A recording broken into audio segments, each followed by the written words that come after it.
찬양도 감사드리고 기도도 감사드리고 오직 주님께로 나가는 이 한마음이 된 우리 모두도 또한 감사드립니다. 우리 같이 한번 서로를 바라보면서 다시 한번 더 인사하시면 좋겠습니다. 함께함이 감사입니다. 같이 한번 인사 나누고요. 함께함이 감사입니다. 이 함께함이 올 한 해 계속되어서 우리 모두가 한마음 한뜻이 되는 귀한 우리 남산교회 되기를 간절히 축원드립니다. 감사드리고요. 오늘 주시는 첫날에 주시는 말씀 같이 한번 나눕니다. 요한복음 1장 1절부터 8절까지의 말씀입니다. 요한복음 1장 1절부터 8절까지의 말씀 같이 한번 읽습니다. 천천히 같이 시작. 태초에 말씀이 계시니라. 이 말씀이 하나님과 함께 계셨으니 이 말씀은 곧 하나님이시니라. 그가 태초에 하나님과 함께 계셨고 만물이 그로 말미암아 지은 바 되었으니 지은 것이 하나도 그가 없이는 된 것이 없느니라. 그 안에 생명이 있었으니 이 생명은 사람들의 빛이라. 빛이 어둠에 비치되 어둠이 깨닫지 못하더라. 하나님께로부터 보내심을 받은 사람이 있으니 그의 이름은 요한이라. 그가 증언하러 왔으니 곧 빛에 대하여 증언하고 모든 사람이 자기로 말미암아 믿게 하려 함이라. 그는 이 빛이 아니요 이 빛에 대하여 증언하러 온 자라. 아멘. 이 말씀은 그대로 좀 놔두셨으면 좋겠습니다. 오늘부터 시작해서 요한복음 묵상이 시작됩니다. 참 감사하게도 우리가 빛을 선언하고요, 우리가 빛이라는 것, 주님 앞에서 세상의 빛이라는 것을 하나님께서 세우신 그 정체성을 같이 선포한 시간이었는데, 또 올해는 또 감사하게도 이렇게 요한복음 빛이라는 것을 또 증거하는, 예수님이 빛이시고 우리가 또 그 빛을 증거하는 존재라는 것을 이렇게 보여주시는 말씀이 우리에게 첫 시작으로 주어진다는 것이 얼마나 감사한지 모르겠습니다. 다시 한 번 더 우리가 어떤 빛인지, 어떤 사명자들인지 같이 한번 느끼면서 같이 올해를 시작하는 시간이 되었으면 좋겠습니다. 자, 자녀들을 키우면서 부모의 역할을 감당하면서 자녀들에게 어떤 것을 해주는 것이 가장 좋은 것일까? 자녀들에게 무엇을 해주는 것이 가장 좋은 것일까라고 생각을 해볼 때가 참 많습니다.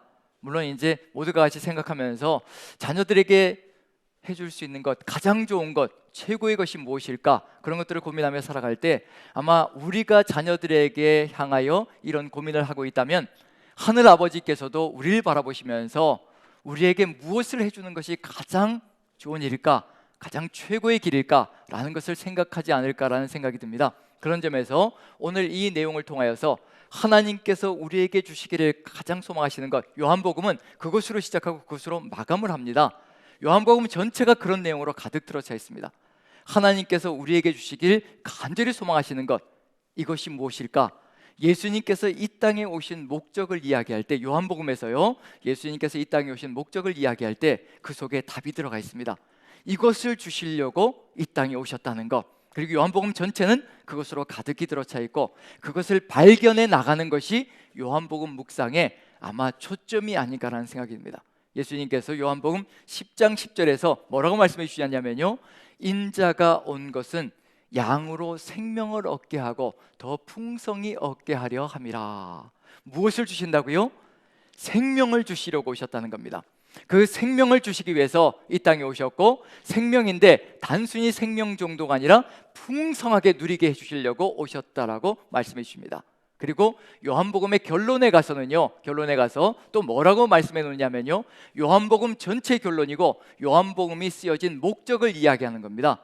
오직 이것을 기록하면 함은 너희로 예수께서 하나님의 아들 그리스도임을 믿게 하려는 것이고 그 믿음으로 말미암아 생명을 얻게 하려는 것이라. 그게 요한복음 전체가 쓰여진 목적이다라고 얘기하는 겁니다. 예수 그리스도가 그리스도임을 믿게 하고 그 다음에 그 믿음으로 말미암아 생명을 얻게 하려고 요한복음이 기록되어졌다는 겁니다. 그럼 이제 이 생명이라는 것, 풍성한 생명이라는 것, 이걸 또 다른 말로, 풍성한 생명을 다른 말로 요한복음 무엇이라고 표현하느냐면요, 다른 복음서는 구원이라고 얘기합니다. 믿음으로 구원받게 하려고 하였다라고 얘기하지만 요한복음은 구원이라는 단어를 사용하지 않고요, 생명이라는 단어, 그리고 또 이 단어를 사용합니다. 풍성한 생명을 이 단어로 사용하는데, 요한복음 3장 16절, 하나님이 세상을 이처럼 사랑하사 독생자를 주셨으니 이는 저를 믿는 자마다 멸망치 않고 영생을 얻게 하려 하심이니라. 우리에게 주시기를 소망하시는 그 풍성한 생명은 뭐냐면요, 바로 영생이라는 겁니다. 우리는 단순히 영생을 뭐라고 생각할 때가 많냐면요, 영생을 단순히 길게 사는 것, 끝이 없이 사는 것, 단순히 그걸 이야기하는 것이 아니라는 얘기거든요. 영생은 바로 예수 그리스도 자신이십니다. 내가 곧 길이요 진리요 생명이다라고 말씀하셨을 때 예수님이 바로 생명이시라는 얘기거든요. 주님이 우리에게 들어오시는 그 순간에 우리는 이미 풍성한 생명이 있는 것이고요, 그 풍성한 생명 자체가 바로 영생이라는 것을 알려주시는 겁니다. 누구를 주시기 위해서 이 땅에 오셨다는 얘기냐면요, 바로 예수 그리스도 자신을 우리에게 주시기 위해서 이 땅에 오셨다는 겁니다. 바로 그것이 우리에게 생명이고 바로 영생이라는 것을 분명히 알려주고 있다는 얘기거든요. 언제적부터 이러한 생명을 주시려고, 이러한 영원한 생명을 주시려고 작정하시고 계획하셨을까? 언제부터일까요? 그게 바로 요한복음의 시작 단어입니다. 언제라고 되어 있나요? 태초에 말씀이 계시니라. 자, 태초에 말씀이 계시니라. 이 태초에라는 단어 언제적에 보았던 건가요? 어디에 나왔던 건가요? 창세기 1장에 나왔죠. 그런데 창세기 1장의 그 태초에는요, 이 요한복음의 태초에보다 느린 시간입니다. 창세기 1장의 태초에는 천지가 창조되어질 때 태초거든요. 그런데 요한복음의 태초에는요, 천지가 창조되기 전에 말씀으로 거하시고 삼위일체가 거하시고 계셨던 그 시절을 얘기하는 겁니다. 그러면 천지 창조 때보다 더 오래전에 시간도 측량할 수 없을 때, 그때부터 하나님께서는 무엇을 계획하셨다고 얘기하시냐면요, 우리에게 영생의 생명, 이 귀한 생명, 풍성한 생명을 주시려고 준비하고 계셨고 계획하고 계셨다는 것을 얘기하고 있는 중입니다. 그것을 찬찬히 보면요, 태초에 말씀에 계시니라. 이 말씀이 하나님과 함께 계셨으니 이 말씀은 곧 하나님이시니라. 결국 예수 그리스도의 그 말씀, 주님의 그 말씀이 우리 안에 들어올 때 우리에게 풍성한 생명이 있다는 것을 얘기해 주시는 거고요, 그리고 그가 태초에 하나님과 함께 계셨고 만물이 그로 말미암아 지은 바 되었으니 지은 것이 하나도 그가 없이는 된 것이 없느니라. 만물을 지으시며 우리 인생에게 이 생명을 주시기를 간절히 소망하셨다는 것. 그런데 안타깝게 인생들이 말씀을 따라가는 것이 아니라, 주님을 따라가는 것이 아니라 자기 자신의 주장을 따라서, 생각을 따라서라는 안타까운 역사가 펼쳐졌습니다. 그로 인해서 무엇을 잃어버렸다는 얘기냐면요, 안타깝게도 그 영원한 생명을 잃어버리고 말았습니다. 그래서 주님이 오셨습니다. 무엇을 주시려고요? 4절에 이걸 주시려고 오시는 겁니다. 같이 한번 읽어보죠. 4절을 다시 읽습니다. 시작. 그 안에 생명이 있었으니 이 생명은 사람들의 빛이라. 생명의 빛을 주시려고 오셨다는 얘기거든요. 우리가 오늘 빛을 들고, 촛불을 들고 선포했습니다. 우리는 세상의 빛이다라고 선포했습니다. 우리는 그 빛이 아니고요, 그 생명의 빛을 비추는 존재들일 뿐입니다. 우리 안에 예수 그리스도의 생명이 없다면요, 이 빛은 아무 소용이 없습니다. 우리 안에 생명이 있을 때, 예수 그리스도의 그 생명이 있을 때 우리가 빛으로 세상으로 나가는, 환하게 비출 수 있는 존재가 된다는 것을 얘기하고 있습니다. 바로 그 생명을 우리에게 허락하시려고, 다시 주시려고 우리에게 오셨습니다. 그분이 바로 우리 구주 예수 그리스도이십니다. 우리에게 그 영원한 생명을 맛보게 하시려고, 누리게 하시려고 오셨다는 얘기거든요. 그런데 안타까운 일이 벌어지고 있습니다. 어떤 안타까운 일일까요? 5절을 제가 한번 읽어보겠습니다. 빛이 어둠에 빛이 돼 어둠이 깨닫지 못하더라. 누가 깨닫지 못하는 건가요? 우리가 깨닫지를 못하고 있는 겁니다. 세상이 깨닫지를 못하고 있는 겁니다. 너무 어둠 속에서, 세상 속에서 너무 오래도록 살다 보니까 그것이 인생인 줄 알고, 그것이 삶인 줄 알고, 그것이 생명인 줄 알고 오해하고 그것을 붙들고 놓지 않으려고 하는 겁니다. 그 어둠 속에서 헤매면서 그것을 붙들고 놓지 않으려고 안간힘을 써대고 있는 겁니다. 그리고 누구를 가르치려 드냐면요, 바로 예수 그리스도를 가르치려 듭니다. 우린 이렇게 살겠습니까? 내버려 두라는 겁니다. 우리가 살아가는 이 삶이 밝은 삶이고 세상 물정을 아는 삶이고, 그리스도를 믿는다는 것은 세상 물정도 모르고 살아가는 것이고, 오히려 더 세상 속에서 제대로 살아가는 삶이 아니니 우리는 그것을 따라가지 않겠다라고 세상이 큰 소리치며 나아갑니다. 이렇게 안타까운 일들이 벌어지고 있는 것이 우리의 삶일 수 있고 세상 속일 수 있다는 얘기거든요. 그럼 이제 어떤 일이 벌어져야 될 것인가? 어떻게 이런 세상을 이끌어 가야 될 것인가? 오늘 우리가 촛불을 들고 선포했던 것, 우리는 무엇이라고 선포했던가요? 우리는 세상의 빛이다라고 선포했습니다. 도대체 이게 무슨 의미일까? 여기까지 5절까지는요, 빛이 어둠에 빛이 돼 어둠이 깨닫지 못하더라라고 끝을 맺습니다. 그러고 나서 갑자기 다른 것으로 전환되어집니다. 갑자기 사람이 등장합니다. 사람이 나타나야 될 장소가 아닌데 사람이 등장합니다. 누구일까? 한번 6절 7절 같이 한번 읽어봅니다. 같이 시작. 하나님께로부터 보내심을 받은 사람이 있으니 그의 이름은 요한이라. 그가 증언하러 왔으니 곧 빛에 대하여 증언하고 모든 사람이 자기로 말미암아 믿게 하려 함이라. 하나님께로부터 보내심을 받은 사람이 있다는 겁니다. 사도 요한, 세례 요한만 보내심을 받은 존재가 아니라 누구도 보내심을 받은 존재라는 얘기냐면요, 오늘 촛불을 들고 선포한 우리도 누가 보내신 존재냐면요, 바로 하나님께서 이러한 사명을 받들기 위해서 우리를 보내신 존재라는 거. 무엇을 하긴 존재냐면요, 증언하기 위해서. 그리고 무엇에 대해서냐면 빛에 대해서 모든 사람들이 그 빛을 믿게 하려고. 자, 이것처럼 소중한 일이 어디 있을까? 이것처럼 소중한 직분이 어디 있을까? 분명히 요한복음 3장 16절이 이렇게 이야기하고 있습니다. 하나님이 세상을 이처럼 사랑하사 독생자를 주셨으니 이는 저를 믿는 자마다 멸망치 않고 영생을 얻을 것이라고 얘기했습니다. 저를 믿는 자마다. 어떻게 예수 그리스도를 믿을 수 있을 것인가? 어떻게 예수 그리스도를 믿는 길로 나아갈 수 있을 것인가? 분명히 보여주는 게 있습니다. 세상이 어둠 가운데 거하며 주님이 누구이신지 모르는 이 상황 속에서 하나님께서 우리를 부르셔서 보내시는 겁니다.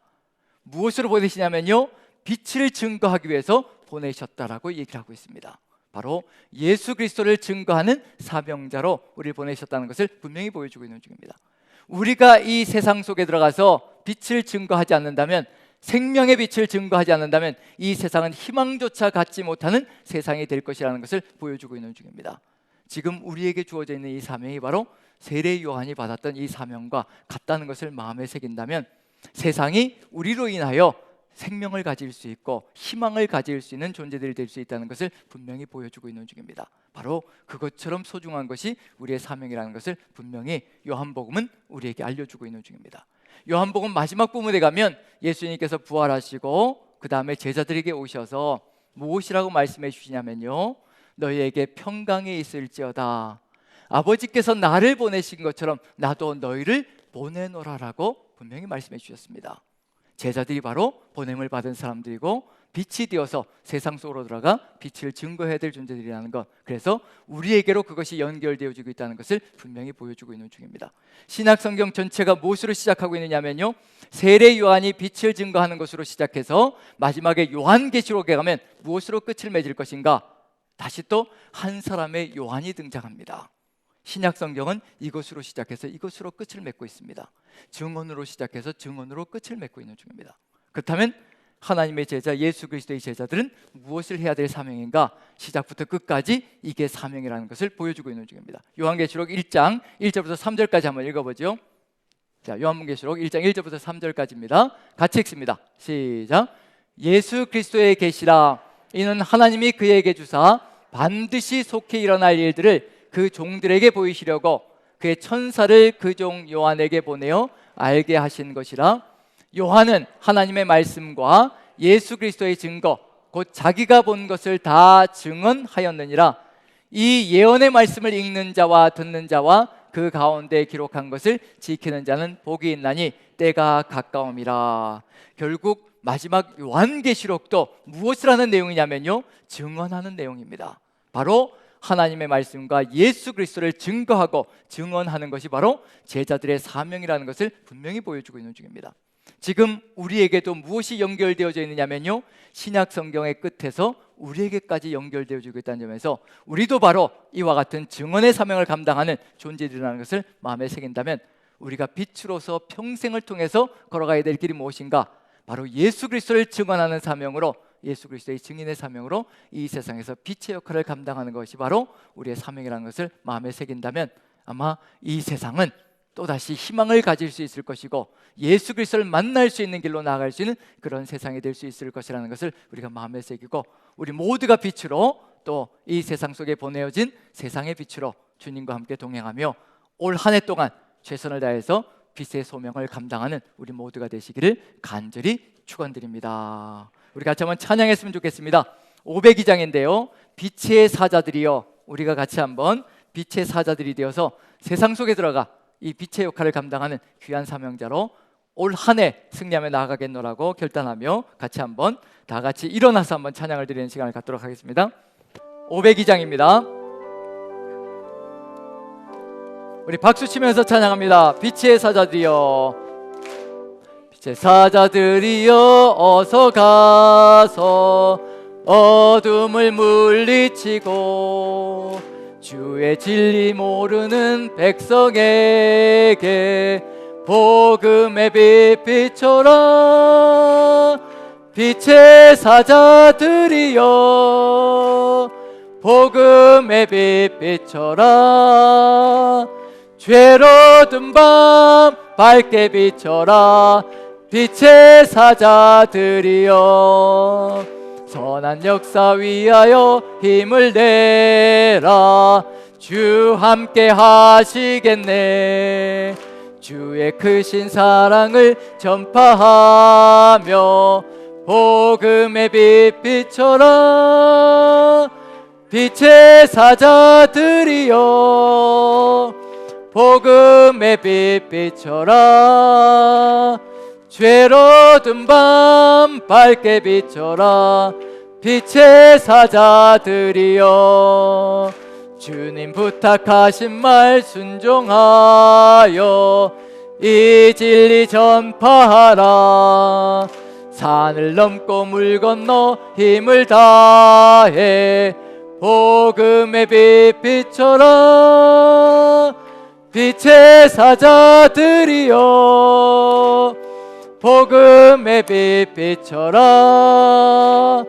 죄로 든 밤 밝게 비춰라.